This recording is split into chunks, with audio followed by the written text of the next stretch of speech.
히브리서의 마지막을 오늘 우리가 보려고 하는데요. 이 히브리서 저자는 이 편지의 마지막에 가장 먼저 하는 것이 기도의 부탁입니다. 우리를 위해서 기도해 줘라. 그렇게 하고 권면의 말씀을 쓴 것을 용납해라. 이렇게 또 양해를 구하고 귀한 하나님의 이름으로 축복을 하고 하나님의 은혜가 너희와 함께 있을 것이다 라는 송영으로 이 축원으로 서신을 마감하죠.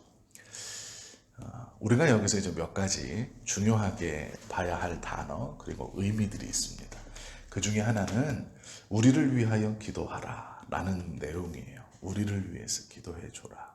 즉 히브리서를 쓴 사람과 받는 사람은 교회 리더와 교회 성도들입니다. 즉 히브리서를 쓴 사람은 그 당시에 어느 한 지역의 교회를 대표하는 그런 사람이 아니고 모든 교회를 대표하는 어쩌면 제자들이나 예수님께서 친히 자신의 이 종으로 불러서 자신을 믿는 영혼들을 책임지게 하는, 그들을 양육케 하는 초대교회에 몇 안 되는 굉장히 신앙적으로 신분이 높은 그런 사람들일 것입니다.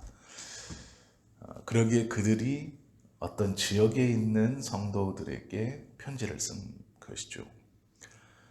이 편지의 영향력이 얼마나 큰 것이냐면 살아있을 때, 예수님의 제자들이 살아있을 때, 살아계실 때 이 예수님을 따라다니면서 말씀을 들었던, 예수님을 눈으로 보았던 제자들을 따로 분리시켜서 사도라고 우리는 부릅니다.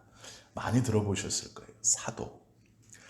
12명의 사도가 있습니다. 이것은 12제자와 같은 말이기도 합니다. 예수님을 살아있을 때 직접 본 사도는 12명밖에 없습니다. 그리고 이 사도의 직계 제자들, 즉 사도를 쫓아다니면서 예수님의 말씀을 사도가 어떻게 전하는지 배웠던 직계 제자들을 속사도라고 부릅니다. 그 다음에는 사도라는 말이 없어요. 그 다음부터는 그냥 초대교회 리더들, 감독들 이렇게 부르지 사도라고 부르지 않아요. 현 시대에 어떤 누군가가 자기를 사도다라고 일컬은다면 그는 거짓말하는 자입니다. 왜 그러냐면 사도라는 것은 예수님이 이 땅에 살아있을 때 그 예수님의 행적을 직접 눈으로 보고 쫓아다니면서 예수님과 함께 했던 그 사람들을 사도라고 그래요. 그래서 누군가가 지금 사도라고 한다면 그는 성경을 잘못 보고 있는 것이고 하나님이 주지 않은 잘못된 권위를 붙들고 있는 거예요. 다 이유가 있겠죠. 그래서 예수님의 직계 제자를 사도라고 그러는데 12명밖에 없었고 그 직계 제자의 직계 제자를 속사도라고 부르면서 이들도 얼마 되지 않았습니다. 이들의 영향력이 굉장히 컸어요. 그래서 그들을 분리시켜서 사도와 속사도라고 불렀습니다. 그리고 그 뒤로는 어느 누구도 감히 그런 말을 쓴 적이 없어요. 이 히브리서는 뒤에 가면 누가 썼는지 우리가 짐작해 볼 만한 대목이 있는데요. 이 히브리서를 쓴 사람은 사도 중 한 명입니다. 12명 중 하나예요. 영적으로 또 초대교회에서 위치로 보면 굉장히 높은 신분의 사람입니다. 그런데 그 사람이 편지의 마지막에 우리를 위해서 기도해 주십시오 라고 부탁한다는 거예요. 교회는 서로가 서로를 위해서 하나님이 맡겨주신 직무와 직임에 상관없이 모두 다 하나님 앞에 서로가 서로를 위해 기도해야 하고 서로가 서로를 위해서 섬기고 관심을 가져줘야 하는 공동체예요. 왜 그러냐면 왜 이 히브리서 저자가 마지막을 이야기하면서 우리를 위해서 기도해 줘라. 우리에게도 기도가 필요하다. 우리가 너희를 위해서 마지막에 보면 축복하고 하나님의 이름, 예수님의 이름을 거론하면서 그들을 축복해요. 이 권한이 있는 사도들의 계열에, 사도들의 반열에 있는 이 영적 리더들이 겸손히 기도해 주십시오라고 말해요. 이것이 교회 공동체가 어떻게 유지되어 가는가에 대한 원리를 보여주고 있어요. 하나님이 세우신 어떤 누구는 기도가 필요치 않고 함께 협력하는 사역이 필요치 않고 혼자서 독주한다? 있을 수 없습니다. 그건 교회가 아니에요. 교회는 그렇게 유지되는 것이 아니고 그렇게 구성되지 않습니다. 왜 그러느냐 그러면 왜 이 탁월하고 높은 사도 중 하나였을 이 사람이 왜 기도를 부탁하느냐? 교회의 원리이기도 하고 그 다음 말 때문입니다. 20절을 보시면 양들의 큰 목자이신 우리 주 예수라는 말이 있어요. 그러면 12명의 사도는 지금으로 말하면 목사라고도 볼 수도 있겠죠. 하나님께서 그 시대마다 선택하여서 하나님의 교회를 대신 책임지게 하는 사람들이에요.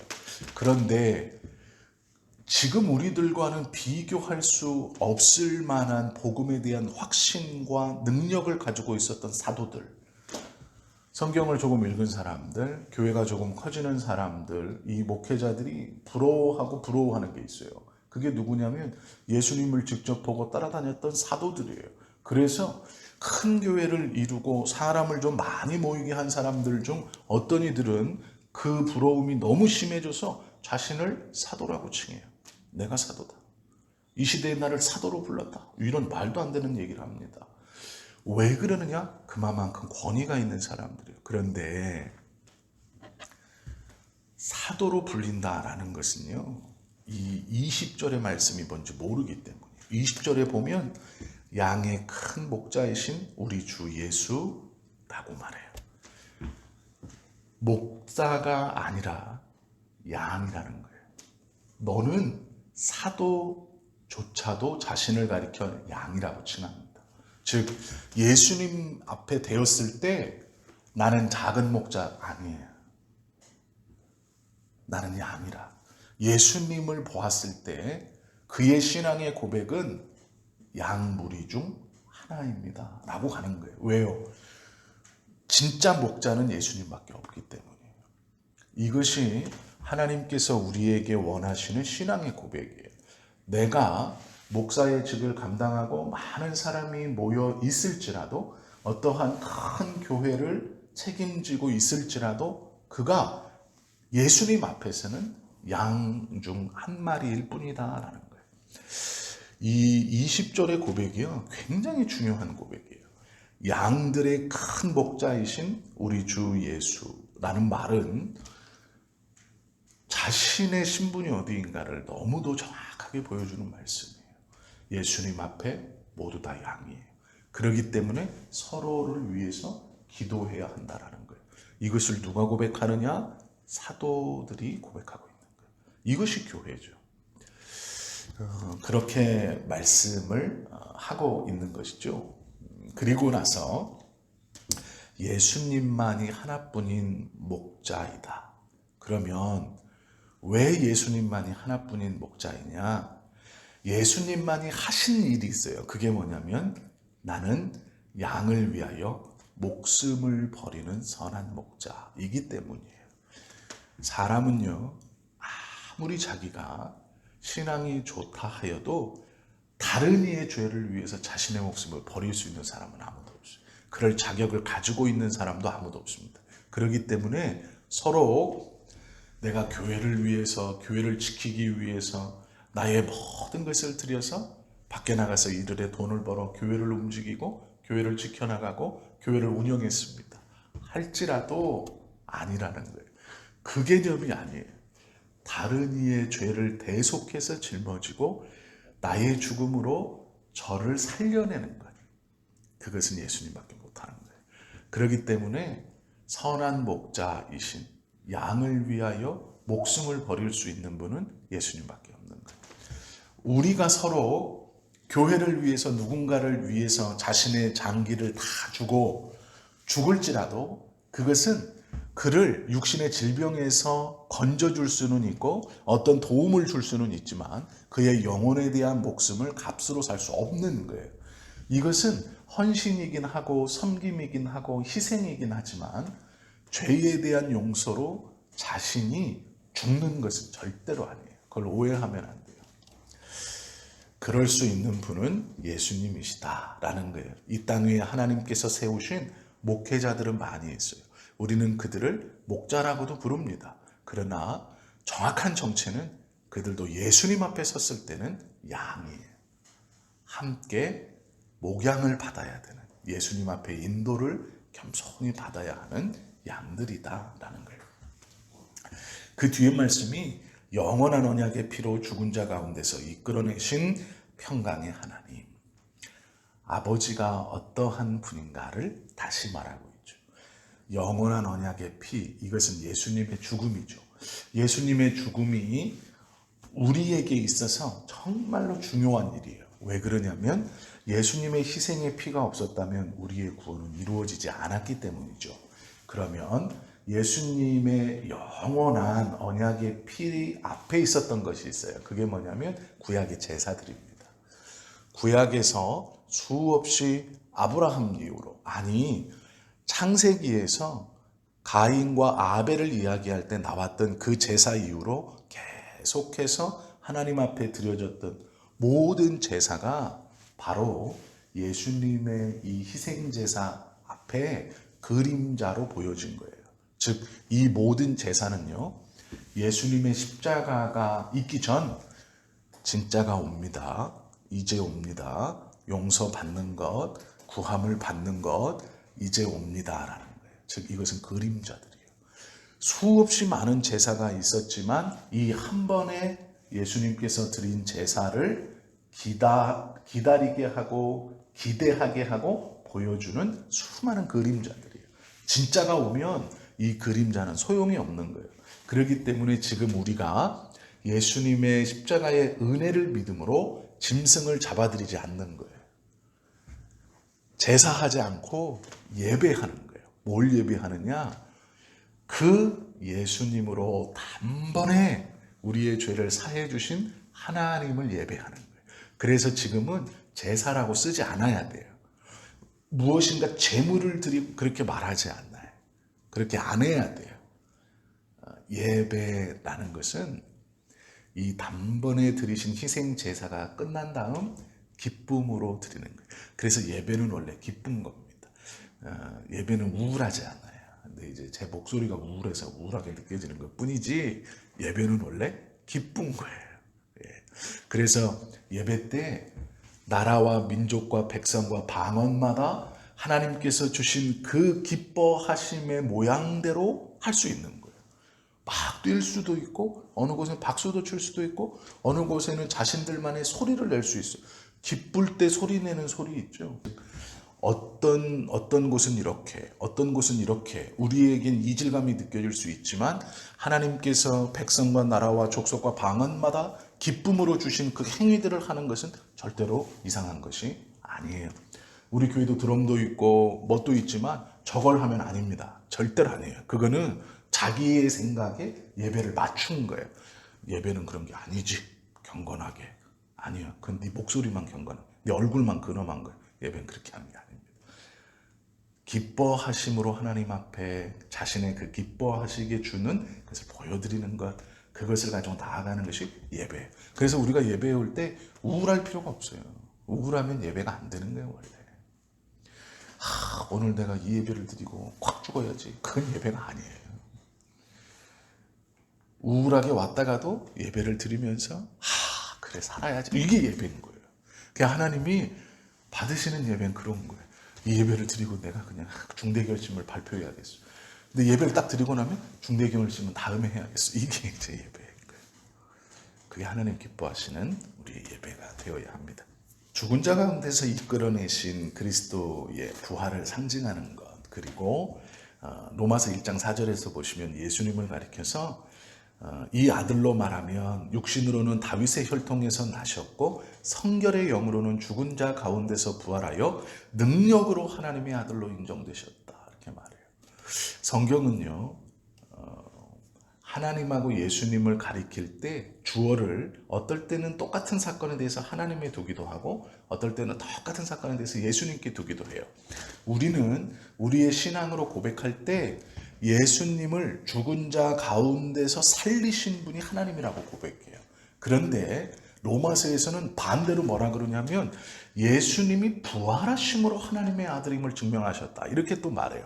즉 부활에 대한 사건에서 어느 때는 하나님이 살리셨다. 하나님이 주체가 되는 것으로 고백하고 어느 때는 부활하셔서 하나님의 아들이심을 증거하셨다. 이렇게 주체를 예수님으로 놓기도 해요. 왜 그러느냐? 하나님과 예수님은 삼위일체의 하나님에서 동등하다라는 것을 성경이 말하고 있어요. 그래서 성경에서는 삼위일체라는 단어는 없어요. 그러나 성경의 말씀을 창세기에서부터 계시록까지 다 읽고 그 말씀하시는 바를 이해하는 모든 사람들은 성부와 성자와 성령이 위격으로서 구분은 있으시지만 하나님으로 동격이시다, 동일하시다라는 이 삼위일체를 고백하게 되어 있어요. 그래서 이 삼위일체를 신비라고 하는 거예요. 단어적으로는 없는데 느낌적인 느낌? 알 수 있다는 거예요. 은혜를 받은 자는 알 수 있어요. 그래서 이 삼위일체를 고백하는 것은 하나님이 사람으로 하여금 자신의 비밀 중 살짝 보여주신 하나님의 속성 중 하나예요. 즉 우리가 하늘의 비밀을 이 땅에서 몇 가지 알 수 있는 것 중 하나가 이 삼위일체의 신비예요. 그래서 이 삼위일체를 부정하는 것은 하나님을 부정하는 거예요. 그래서 삼위일체를 부정하면 이단이라고 그럽니다. 저거는 하나님 믿는 게 아니다 라고 말하는 거예요. 왜 그러느냐? 하나님이 인간에게 성경을 통해서 보여주신 하나님의 나라, 하나님의 존재에 대한 숨겨진 수많은 것들 중 우리에게 내가 선택한 내 백성은 알 수 있는 것. 선택하지 않은 백성은 절대로 알 수 없는 것. 왜? 안 써 있어요. 그래서 흉내내지 못하는 거예요. 그러나 자신의 백성은 알 수 있는 것. 그것이 삼위일체예요. 얼마나 놀라운 것인지 이 삼위일체 세 분 성부와 성자와 성령 하나님이 한 분이시다라고 고백하는 이 모순과 같은 놀라운 것은 진리라고 말하고 이것을 고백하는 자는 하나님의 신비를 엿보는 거예요. 그 뜻이 무엇이냐? 내가 내 몸에 예수의 흔적을 가졌노라 라는 그 흔적이에요. 삼위일체를 믿고 고백한다는 것은 하나님의 흔적이에요. 즉 하나님의 신비의 흔적을 우리가 갖고 있는 거예요. 그것 중 이 삼위일체가 있고 드려지게 흔적으로 남겨주신 게 있어요. 그게 뭘까요? 예수님께서 알려주신 기도, 주님의 기도예요. 이것은 하나님이 직접 말씀해 주신 거예요. 이 여러 가지 것들이 흔적이에요. 우리에게 있는 흔적, 구원받은 자들의 흔적이라는 것이죠. 그러면 이 흔적을 가진 자가 어떤 일을 하느냐? 모든 선한 일에 너희를 온전하게 하사 자기 뜻을 행하게 하시고, 하나님께서 하나님의 뜻을 이 예수님의 여러 흔적을 가진 사람을 통해 이루어 가신다. 그 앞에 즐거운 것을 예수 그리스도로 말미암아 우리 속에 이루시기를 원한다. 이렇게 말하고 있습니다. 이것은 놀라운 은혜입니다. 우리를 통해 그 흔적을 갖고 그 신앙을 고백하는 하나님의 백성들을 통해서 하나님의 뜻을 이루시는 것, 그것 자체를 또한 하나님이 기뻐하신다라는 거예요. 이것은 축복의 선언. 우리의 삶이 얼마나 복된 것인가, 하나님이 얼마나 귀하게 여기시는가에 대한 선언이죠. 우리가 하나님으로 받은 은혜를 생각한다면, 그의 뜻대로 살 수 있다라는 의지만 보인다면 나를 사용하셔서 그 삶을 이룰 수 있게 하신다라는 거예요. 자기 뜻을 다 행하게 하신다. 하나님은요, 사람으로 하여금 하나님의 뜻을 행하게 하시는 분이시고, 우리는 하나님의 뜻을 온전히 행할 수 있는 흔적을 가진 하나님의 편인 거예요. 그렇기 때문에 이 히브리서 마지막에 이 축복이 얼마나 귀한 것인지를 우리가 다시 알 수 있죠. 그러면서 뭐라 그러냐? 용납해 줘라라고 말해요. 내가 권면의 말을 썼다. 즉 히브리서 1장부터 지금 13장까지 이렇게 신앙이란 무엇인가, 특별히 믿음이란 무엇인가에 대해서 너희에게 쓴 것을 넓은 마음으로 용납해 줘라. 이 뜻이에요.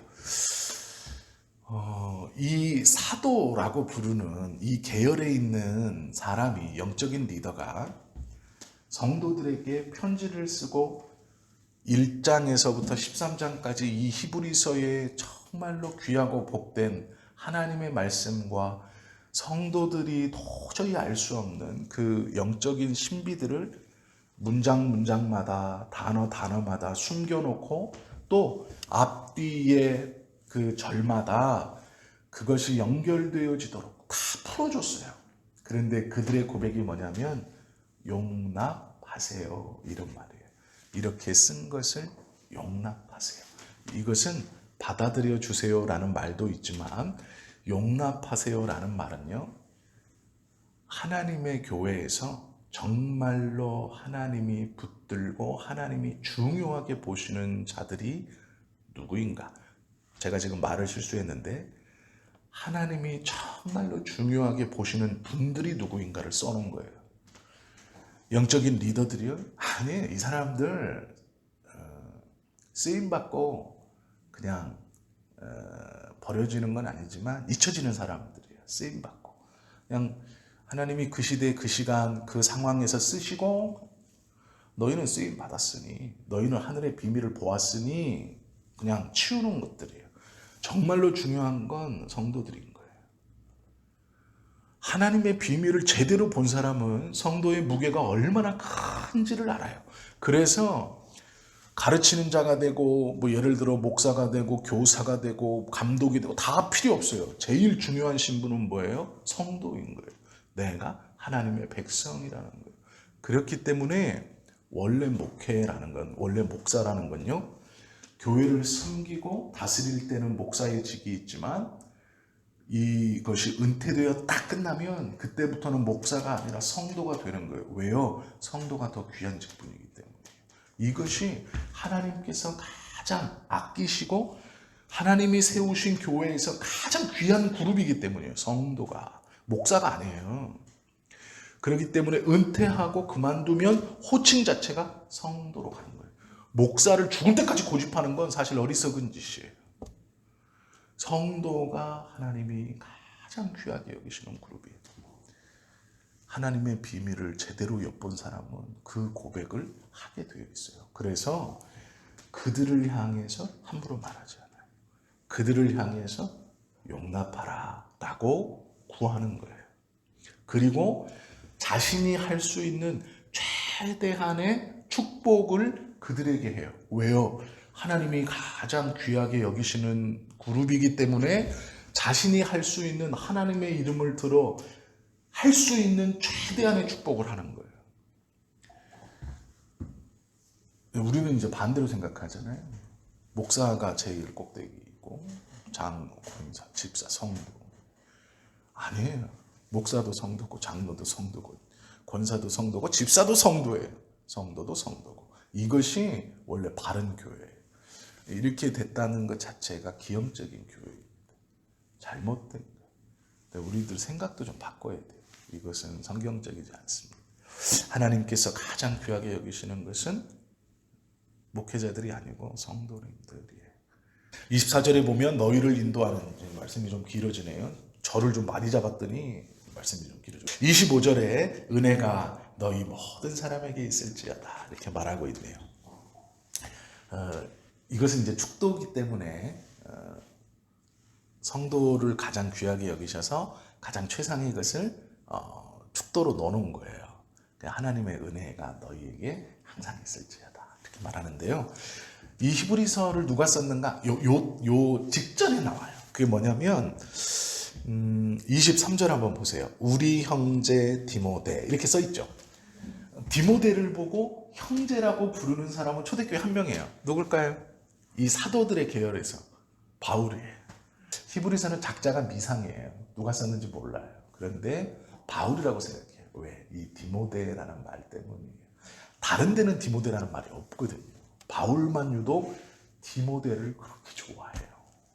히브리서는 굉장히 은혜로운 그러한 모든 말씀이 그렇지만 모든 성경이 은혜롭지만 히브리서는요 굉장히 은혜로운 책이에요. 그래서 이 히브리서를 먼저 본 이유도 있습니다. 그래서 히브리서는 믿음이 무엇인지도 교회가 무엇인지 또 하나님이 원하시는 성도의 모습이 어떤지 또 이곳에는 목회자가 어떻게 겸손해야 되는지까지도 다 들어있는 말씀이에요. 그래서